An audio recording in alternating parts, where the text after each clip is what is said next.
Mali yata yung ginawa ko. Kasi parang naluto siya. Pinabarat ko ng tubig na mainit. Naluto siya para, dapat yata babanlian lang. Hala, wala na akong makain ngayon.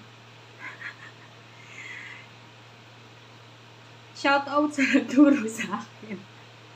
Sabi kasi babara ng tubig na mainit. Hindi pala, banlian lang dapat. So, ayun na. Wala na halos natira.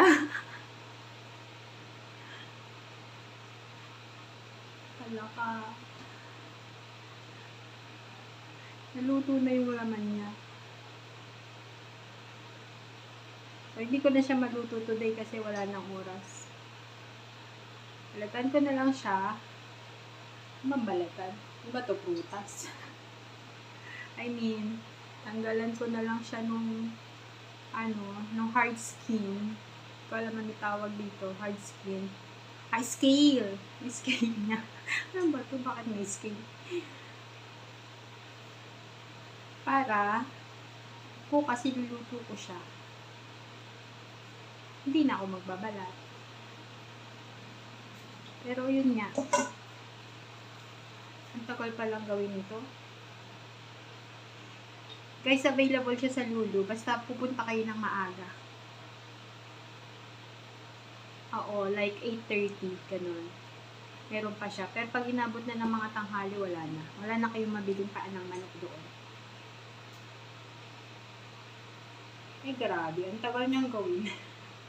Ano ba yan?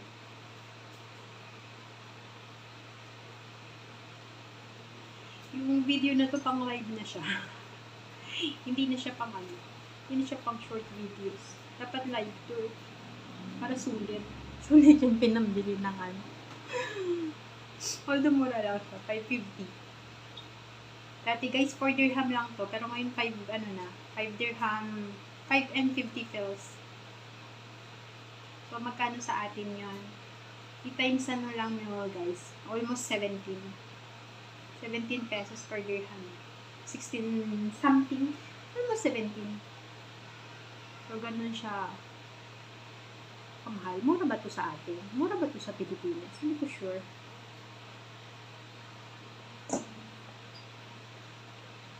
Pero pag uwi ko, ang alam ko, bibili ko marami nito. Tapos sa papalinis ko siya sa mga anak ko. Hindi ako maglilinis. Ano ba yan? Natanggal na yung laman niya. Wala na siyang natira. Natanggal na yung laman niya. Last time kasi bumili ako nito, ang naggawa yung kasama ko. Ngayon, busy sila. Busy sila sa taas. So, dito ako sa ibaba.